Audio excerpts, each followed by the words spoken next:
Hello and welcome to the Saintling Sounder, your source for all things FIFA. That's right, it's time for the FIFA Ultimate Team of the Year. Money wasn't an option, so here we go. Alright, so here's your 11. Inform Aubameyang and Vieri up top, Shevchenko as a third striker, Royce and Perisic on the wings, Jones and Wanayama in the back. But let's start with Tim Howard, one of the few keepers that I actually trust to make a save in-game. He was absolutely brilliant for me, and if I needed a keeper to make a save, it would be him. Master Giorgio is up next, a 446-game veteran of my team. He doesn't score very often, but he saves so many goals due to his work rate, his size, his pace, his amazing defense. There is absolutely nothing this Italian can't do. Together with Barzagli, he can form an absolute wall in defense. Of course, no Team of the Year would be complete without Thiago Silva. The Brazilian PSG man has amazing stats, 90 defending, amazing pace, really good passing, and really good dribbling for a center back, and it really shows. He's played 151 games, has 2 goals and 5 assists at my club. He doesn't get carded often, although he did have 2 games in a row where he got a red card, oddly enough.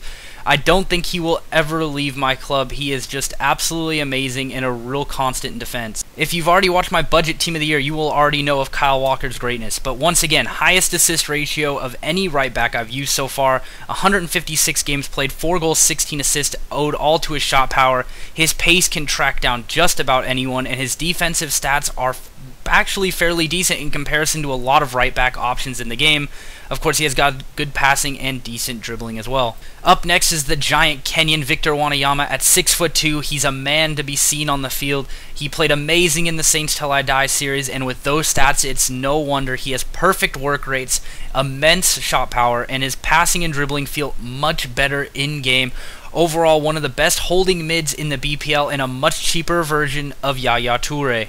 Another repeat from the budget Team of the Year makes an appearance, showing you don't need a lot of coins to find good players, but Jermaine Jones is just that good. I would go as far as to say he's probably the best holding mid I've used in the game, bar none. That pace, the defense, the physicality is completely unmatched in-game. There's not a player that can track back and still win every challenge quite like Jermaine Jones does. He was a hero in Manifest Destiny, and he'll be a hero in any team you can fit him into. Up next is a man I could have sold for a profit before Team of the Year and chose not to out of loyalty because he's that good. Double 4 stars. It's Marco Reus, the amazing Dortmund man. You might know him because Martin Tyler doesn't shut up about how he got hurt, but look at those goals per game tally. 239 games at my club, and he's never disappointed me. He's amazing at just about everything he does. He's a constant in the goals of the week segment because he just scores amazing stunners. He scored 5 goals in the last game I used him before making this video. He's that awesome. Up next is his linked buddy, Pierre-Emerick Aubameyang. His inform was truly a joy, one of the best strikers I've used because of that pace, the shooting, the dribbling. Passing can't be underrated. His physicality got a big boost. He was amazing in my club, averaging 1.9 points per game. It's a guy I've regretted getting rid of ever since. I want him back, but the price is too high right now.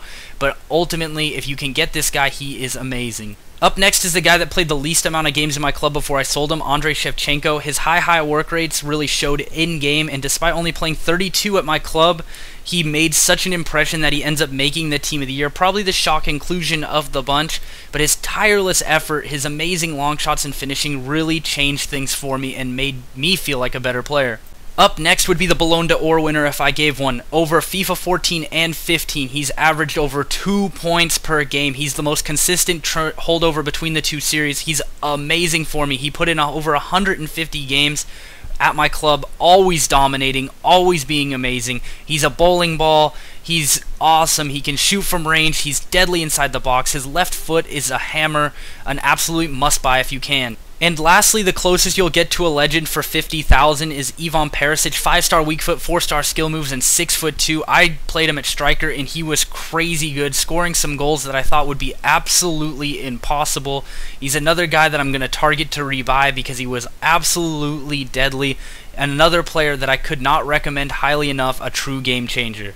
As we take one final look at the 11, I want to cover the players that almost made it in order that they made it. Vidal was an always solid present in my team, as was Cavani, Chikawi, Pogba's a monster, Mkhitaryan, I've already discussed, Pizek, a very good right back, Alexandro, my favorite left back, and then of course Doumbia, and then LA Galaxy's own Steven Gerrard.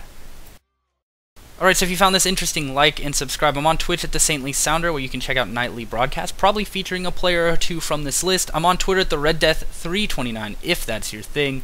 Until next time, may the crash be with you.